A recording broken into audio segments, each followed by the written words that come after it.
Hello, everybody. Our first intro, Greg. It was amazing. I love that intro. Oh my goodness. We're having so much fun. I think we're supposed to have a lot of fun. Yeah. Well, welcome everybody to the show.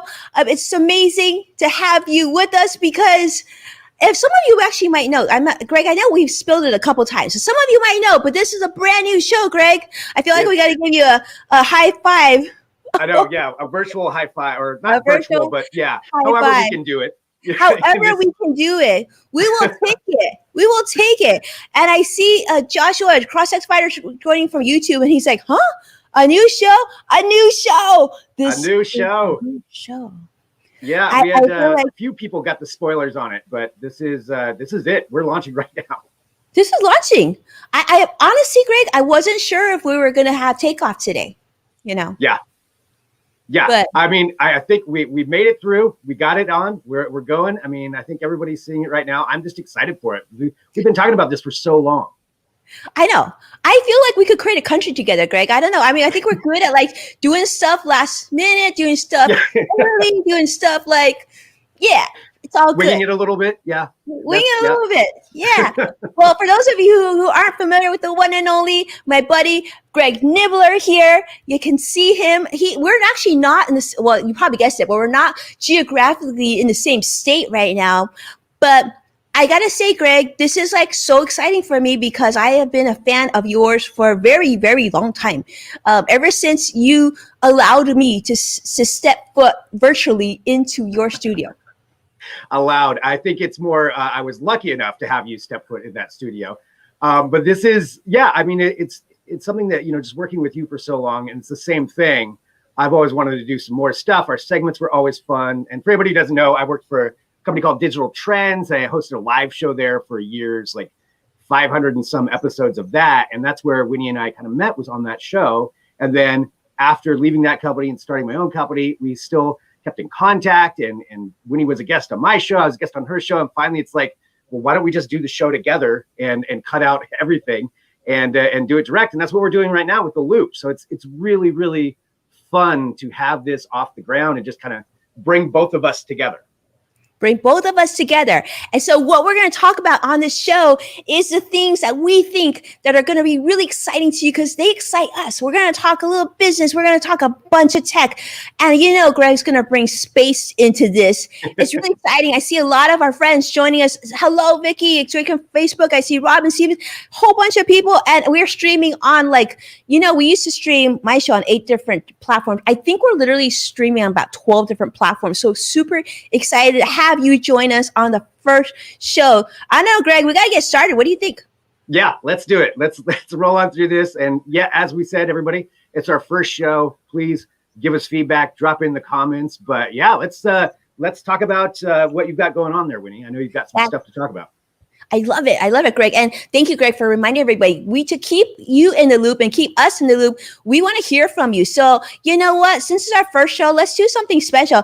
I got some gift cards to give out. I'm going to, go ahead and give us comments. I want to see who gives us the most comments, positive, negative, whatever. If we make up mistakes, definitely call us up on it as well. Let's start with the market, okay? Tell you how the market closed, because we usually do that because it's actually important. It's part of your money.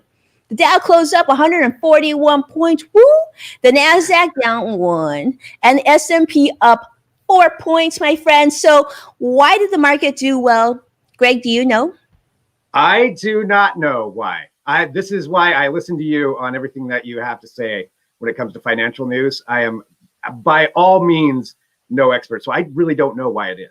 You didn't know. Okay, that's okay. I think many of us didn't know, but well, according to what we know so far, the two big concerns that we've been having are, of course, inflation, right? When things get a lot more expensive, we're seeing gas prices go up. We're seeing prices of wood go up as well.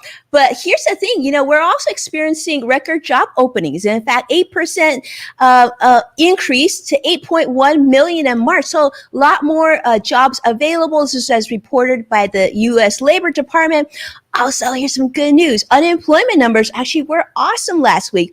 Only 406,000 Americans filed newly for unemployment. That number came down significantly. If you remember just a couple months ago, that's like almost half of what we're looking at. So really good numbers. A lot of people getting back to work thanks to the pandemic sort of vaccines, right? A lot of good news coming in. So what we're also seeing now is a lot of states are doing away with the federal government enhanced unemployment benefit, that extra $300. In fact, that's in over 23 states.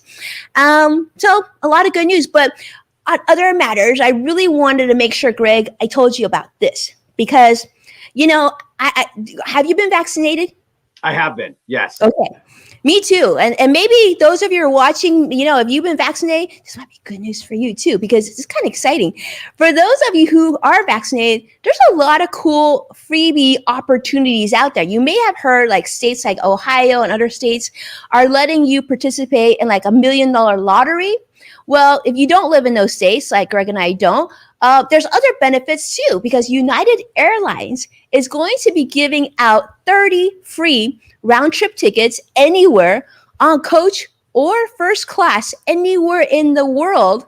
And all you have to do is actually jump on United's website, you upload your vaccine information, and boom, you're in. And then come July 1st, they're actually then going to go back into the pool of people who submitted trying to win this. And then they're going to pick 5 people to get free 2 tickets for 1 whole year of free travel anywhere that United flies. Pretty awesome.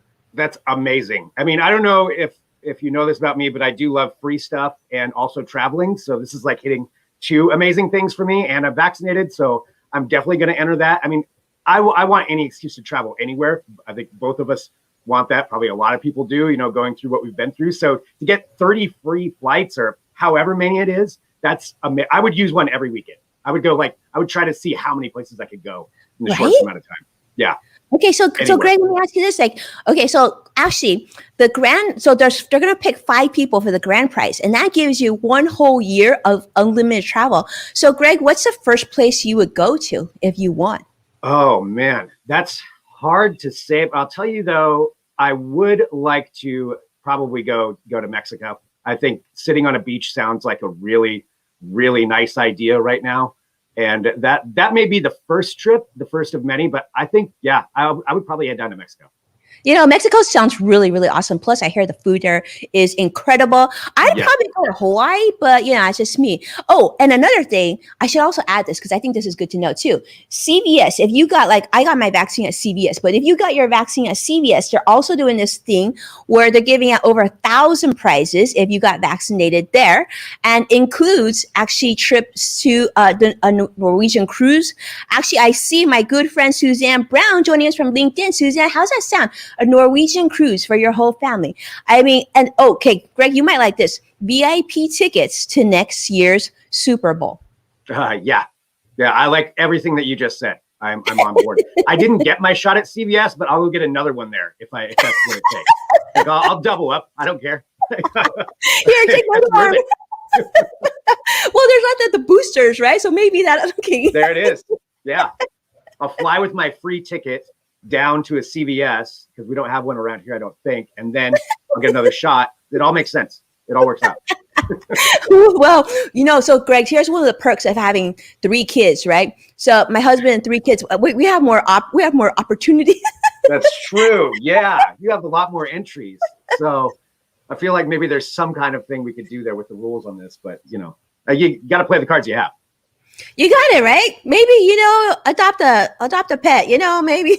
Yeah, right. Yeah. I mean, I thought they were getting one for dogs. That would work. I can count that. Okay. Yeah. Okay. Whatever it takes. All right, Greg. Well, tell me, let's talk tech because Okay. I know you've got a lot to share. I'm excited to hear what you're going to share with us. Yeah, so there's a bunch of stuff, and it kind of relates to what we're talking about, like getting out and traveling, but just everybody's trying to figure out where things are going, what's work going to be like, how are we going to communicate with each other, and that's what Google had their conference last week. So it's called Google I/O conference, and it's a developers conference. Normally, it's a lot of boring coding stuff for people who make amazing projects. That's cool. So I mean, a lot of that is what it covers, but they also showcase some things that are more stuff that we can use right away or stuff in the near future. And that includes one of these. It's called Project Starline. And essentially, it's a new way to how they envision communicating. Like we're now used to Zoom. We're used to this kind of interaction, but it's taking it up to another level. And it's developing some hardware to go along with some high-end software. So the hardware is some cameras that they've got that they've been using at the Google offices, I guess, internally. But then the software does this. So you sit down at, say, a desk, you've got a monitor in front of you that almost looks like it's a window, and it does a 3D rendering of the person on the other end. So it's really like you're looking through a window at someone, and it's this amazing software. And yeah, you can kind of see it here in some of the demonstrations. Like that's a video screen, but it gives them the depth and makes it feel like somebody's actually right there, and you get all that extra interaction from it. And they said that this is something that could be coming out, maybe later this year. They're kind of circumspect about a lot of that, but definitely something they're working on. I think it's a really interesting, I got caught looking at it right there. So it's fascinating. But I think it's a really interesting kind of evolution of that technology. Yeah. That's actually so cool, Greg. It almost seems like Zoom to the next level. In fact, I see my good friend Phil Koch on Facebook. Phil, if we get this, I want to definitely do this thing with you because this looks so cool. By the way, Phil and I we work together when we're doing stuff with DreamWorks Animation. I feel like this is right in their alley. So tell us, Greg, like, did you get a chance to test this out, or I'm guessing you're in line for this, but do we have an idea of price point or anything like that yet for Starline? Unfortunately, we don't, because they revealed it and they said there's more coming later this year. So right now, I think it's mostly internal as far as testing. But if they're saying more later this year, that means they're probably going to ramp this up for something or some kind of use case. But you mentioned DreamWorks. That's the other thing I was thinking about with this too, is all the other use cases with that kind of AI, that kind of 3D rendering, like video games, animation. There's so many possibilities. And that's just what they're showing us. Who knows what's behind the scenes that they're not showing us yet. But then this is just Google with all these other companies working on it too. It's really cool to see the evolution of this kind of cool. Well, what else was really cool about that, Greg, is I love how you don't have to wear hardware for this, right? Yeah. Like the big goggles or headset, and you can literally just sit there. And this would be great, especially if you think about, right? Especially since we've gone through COVID and we have a lot of elders at home who haven't been able to see their grandkids or their kids. To be able to do that, they could actually sit there. I guess this is almost necessary because who knows, we might reshuffle this again in the future. Yeah, I mean, entirely possible. And I think with the way things have changed too, I think going back to the office as we did before, I feel like that's forever changed. I think there's going to be some kind of mix of both going forward. At least that's what it feels like. Obviously, nobody knows for sure, but I think people have gotten used to working from home. So this could definitely be something that would change, and add to that. So maybe that kind of mix home office work environment. I know. And now that you're saying that, Greg, it's making me think, like, what if, like, my team is like 10 people, right? And right now we're all remotely at home. But if we're some way, like, literally we could all be at home, but we could actually turn and it feels like, hey, there's Curtis and here's Rebecca. But we would still be remote. That'd be pretty cool. Yeah, it just gives that extra feeling of being in person with somebody, but still being remote rather than, the Zoom screen that we're all used to. And just having that, in that depth. So that's one thing. And I thought that was pretty cool to bring up. And I am curious, what people think about that, if that's something they would want to get. Some of the other things, though, that they talked about, there was also an update to Google Live, which I think, or Live View, excuse me. I want to make sure I get it right. That is something that I think is really, really cool, too. And they rolled this out last year originally. So it's part of Google Maps. It works on iOS, too, not just Android. So everybody can use it. And the original idea is just to kind of overlay directions for people and give it a little bit more in-depth directions as far as you can use your actual camera. So it overlays it over real life. So it's augmented reality is essentially what it is. So you'd have like an arrow saying, oh, go this way. And you're looking at a building in real time. Now they're updating it so you've got even more things that are going on with it, where you can walk down a street, and if you think this is geared like maybe towards tourism, you can walk down a street and say, oh, there's a restaurant. I wonder what they have. The menu pops right up. You can see what people order the most of right there. There's a building or a landmark and you're not sure what that is. Boom, you've got all the info. And it does it all in real time and translating, say you're in another country and language, translate it right there. I mean, it's really fun. And you can try this out now too for a lot of people. I think it's going to slowly roll out to some devices, but you can try it out and it's pretty cool just seeing what you can do with it. And you're still seeing things, so you're not going to walk into stuff as often. Like, so you were thinking about me when you said that, I'm sure. Me too. I am totally guilty of that. I am one of those people. I know I need to do better, but I've walked into a couple of holes before. That's amazing. Greg, that's amazing. I'm so glad you shared that with me. It made me really happy. Like, I definitely want to check this out because, like first off, I'm a good driver, but I'm not so great with directions. So be able to see like landmarks, right? There's an in and out over there. Then that like helps a lot. And you can see the parking structure, but not only having that translation at different countries, goodness, the travelers in us, right? Like sometimes there's anxiety, like, okay, I don't want to go there because I don't really speak the language. And I feel like I'll be, it'll be a little messy. But now that it's in my phone, and again, we don't have to have another piece of equipment, right? It's literally on our smartphones, which I know it's an extension of our hands these days. It is, yeah. It's all integrated into that one device. That's essentially where we're heading, and that's both Apple and Google and every other phone manufacturer. Kind of bringing it into that one thing. Just don't drop it or break it, and that's another thing I'm guilty of. But that's, I think it is pretty cool though having that all in there. Oh, there's one other thing that I found really beneficial too, and it's if you are traveling somewhere and say you're staying at a hotel, but you just kind of wander off and go through the streets and can't remember where to go, it'll give you a little note of where your hotel is so you can see it and guide you back over there. Not that you can't do that now, but it's kind of cool just having a reference point that you can pull it up. Yeah. So it's fun. And it's all part of this augmented reality AI push, which I am a huge fan of augmented reality and where they can go. And for anybody who doesn't know, like this is AR. This is augmented reality right here. This is going to sound funny to you, Greg, or maybe it won't sound funny to you, but I kind of hope this technology also goes into different structures, because I remember the first time I hit South Coast Plaza Mall. It's so huge. Like I was in one wing. I couldn't remember, like my husband was in the other wing. I was like, I'm just going to stay put and you're going to have to find me because I don't know how I can get back to where you are. And I'm hoping that this, I know Josh was laughing, but I'm hoping they go above and beyond. I remember like certain conferences, you go to these really large, when I did Adobe Summit, these huge hotels, right? You're like, you get lost because everything looks the same. This would be so powerful. Oh, well, they are actually working on that. There's some airports that already have it as part of them. I can't remember which airports it was. There's a few of those. There's a few, and a few other things. I mean, think about like Las Vegas, mentioning conventions for those Vegas conventions. I mean, going from hotel to hotel, it's so easy to get lost. That would be awesome to have that kind of guiding you through there. Yeah. Well, it would have been nice. I did get lost at Adobe Summit in Las Vegas, and it wasn't pretty. But I'm excited. This is why I love hearing you share these things, because to be honest with you, I was like reading financial. I didn't know this about Google. This is really cool. Yeah, I mean, it's fun to see where it's going and what people are using it for. I mean, I think.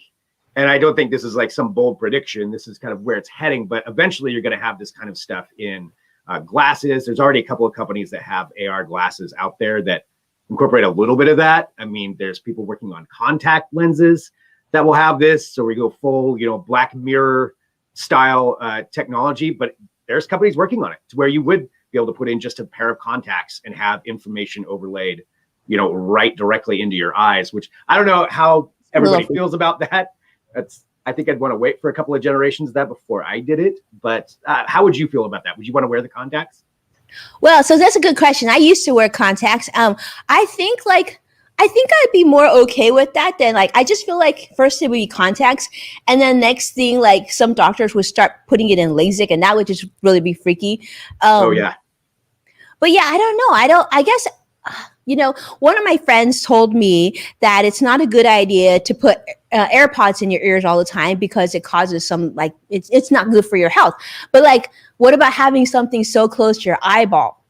Yeah. I Yeah. don't know. That's why I'd want to see some tests on it before I did it myself. I mean, the idea is really interesting. It Just is. how that would go. But yeah, I think I would want to wait a little bit. I would be maybe more into wearing glasses as long as they didn't look ridiculous. I might wear the glasses. If you could have it in just like a normal pair of sunglasses or something, I would do that. That'd be cool. Yeah. Have you seen those sunglasses where I think Bose makes them, right? Sunglasses, and they have like the speakers. Those are great. Mhm. I think the sunglasses would be good, but you're right. I think the contact lens thing, that'd be pretty interesting to see if that would work. But it would certainly make, what would be really fun, Greg? This is what we should do, right? Once this technology we should like get planted somewhere by United Airlines, somewhere in the world, and see if we can figure out how to get back home. This is why you're a genius, Winnie. This is exactly what we need to be doing. I would be totally down with that. That would be like, I've played GeoGuessr a lot. That's that game online where they drop you on. I don't know if you played that. It's like a Google Maps game where they plant you. You just show up somewhere in the world and you have to figure out where you are and guess. So I think I'm pretty good at that. So I feel like I could be good at this. If this is, I feel like that. Yeah. I feel like I'd want to be on your team for that. That sounds really good, Greg. All right. Anything else you got to share? Because this is pretty awesome. This is a lot. Yeah, the last thing I wanted to bring up, and this is not something you can go out and buy now, but it is a study that's being conducted. I think it's University College London, if I'm saying that correct. And forgive me if I'm saying that in the wrong order. But they are doing a study related to a robotic prosthesis for a third thumb. And so this was designed by this woman. I want to get her name right. I believe it's Danny Clode. I'll double check and make sure that I have her name correct. But she designed this thing. Yeah, Danny Clode. So she designed this. And now what they're doing is they wanted to see how people interact with it, how their brain actually interacts with it. So you can control this thing with your actually big toes. So there's some kind of a wireless device in there where you can manipulate it. And they gave these people this thing for several days and had them wear it for several hours each day. And they started using it so much, and then they studied their brainwaves, that their brains actually started incorporating it in and thinking it was a part of them. Like it adapted to it surprisingly quick. To where they're doing all this. Yeah, you can see them like drinking different things, like holding cups, mixing things, and just figuring out these different use cases. It's really interesting to just think that the brain can adapt that fast to where it thinks that's part of it. A third thumb, Greg? That's thumb. bananas. Yeah, it's I'm bonkers. in shock right now. I don't even know what to say. A third thumb. I was trying to think, at first it's like, I don't know, why would I ever want that? And I'm like, okay, looking at some of the videos, I'm like, I can kind of see where they're going with this. You can do a lot of extra things with it. And then the idea from there is, if humans can handle that and our bodies adapt to that so much, what's next? Like what's down the line? What else can we handle? Third leg, a second head. Yeah, Dr. Octopus things. Why stop there? Yeah. We're one step away from Dr. Octopus, I think is what it is. Some robotic tentacles coming out. But I mean, it's pretty interesting seeing just how quickly some of these things are developing. Okay, so then here's the question for those, like, I know right now CrossX Spider on YouTube is like, wait, what? Okay, I'm curious for those of you who are watching, based on what Greg just shared with you, what extra piece of your body would you want? Because I mean, I think a second head would be super helpful, right? Maybe it could, like, you can have a conversation with yourself, but nobody's around. Yeah, third thumb. I don't know. That's on the list of interesting, Greg. Yeah, it's going into some sci-fi territory, some comic book. As a comic book nerd, I mean, I think I want the Falcon wings. That's probably what I would want, attached. But okay, wings would be cool. Right? That'd be fun. But we'll see where it goes. But it's an interesting study for sure. That's a really interesting study, and it's interesting. All the things I think all the things that you talked about today just think 10 years ago, we would have never even, I mean, you're right. It would probably been in a comic book. That would have been cool. But Yeah. this is so interesting. On top of all the other cool stuff that you tell us about, Greg, all the time. But thank you. But this is crazy. This is our first show. I'm First still one. it feels so natural. It feels like we've been doing this for years. I mean, like, you know. It does. Yeah. I mean, this is so much fun. And I'm so glad, that people are tuning in. And now we can talk about it and share it and let everybody know about it. And, yes, and all the things that are on the horizon for it. It's a lot of fun. And thank you, everybody. Thanks for joining here for this first episode. Thank you so much for tuning in. I will tell you, selfishly, I have wanted a co-host, and I don't even know how many days and years and months. And so this was like, yes. I remember telling someone like, Greg would be so awesome, but and we're doing it. We're doing it. Yeah, it's happened now. It's a thing now. It's a thing now. It's a thing now. Okay, so what we're gonna do is we need a favor. We need your help. We would love it if you could share our first show out with all your friends on social media, because like anything else, it's like something so new and so exciting, and all the things that Greg shared with us today. These are the things we want other people to get in on this. So we're gonna continue to stream this. Let us know what you would love to see us share in the future, other topics, other guests as well. We plan to have a lot of really fun guests on the show as well. I don't know, Greg, what else do you think we should be doing? Yeah, I mean, I think that's great feedback. Let us know about that. We can go so many different directions, and like you said, interviews, all kinds of stuff. And we're growing this as you're watching. As you're seeing it, we're figuring things out too, as you do with the new show. So it's a lot of fun, and just share it, let other people know about it, shoot us questions, comments, anything like that. We're open for all of that. So whatever you want to say, please do. Like it would be great to hear from you. It would be great to hear from you. Indeed. Thank you, Greg. And CrossX Fighter is saying sharing is caring. And that is so, so true. And what we want to do also, because this is our first show, make it really special to you. For those of you who want to get in on the behind the scenes and find out special guests that are coming on the show, or perhaps other fun things that we'll be doing, giveaways and all that, definitely send either Greg or myself a direct message on any of the social media platforms that you're watching us on right now. We're actually going to create a special private group, and now it's probably going to sit on Twitter, so hopefully you're on Twitter, but as you can see, Greg is at Greg Nibler, I'm at Winnie Sun. Send us a message and we'll try to add you into that group, and we'll make sure that as it grows, we'll continue to grow that group, because we want to make sure that you know how VIP you are and how important you are to this process. And I don't know, it's like so amazing, Greg. I'm so grateful to start this journey with you, and I guess that's the same. Yeah. I guess we have to figure out how we wrap up the shows too. We haven't figured that out yet. Well, I feel like you should do that because you're better. Well, thank you, Winnie. I am so excited. And, you just kind of spelled it all out there for everybody, and really appreciate everyone joining us. We'll be doing this show every week. So time now, I think Thursdays at 2:30 p.m. Pacific for going forward. If that changes, we'll let you know. But otherwise, we'll be here each week, and send us those suggestions. Thanks for tuning in. Thank you to Curtis. Great job at producing, and both the teams for both Winnie and myself. Appreciate all of you, and thanks for tuning in. And we'll be back next week with another episode of The Loop. And it's a wrap. We'll see you next week. Take care, everybody. Thank you so much for tuning in.